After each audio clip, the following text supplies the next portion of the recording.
Abbasqulu Ağa Bakıxanov Qudsi ləqəbi ilə mərsiyələr yazır. Kərbəla saxla gilən nəşi Əli Əkbərimi, verirəm çünki əmanət sənə gül peykərimi. Vasım müəllim danışırdı bir dəfə, Dövlət televiziyasından özüm eşitdim, şəxsən qulaq asırdım. Dedi, Abbasqulu Ağa Bakıxanovun bir qızı vardı, tarixdə var.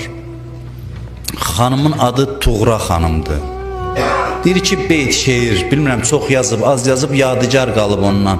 İki misra. Deyir, Tuğra xanımam, hər iki dünyada əzizəm, Abbasqulu Ağa qızı Zəhraya kənizəm.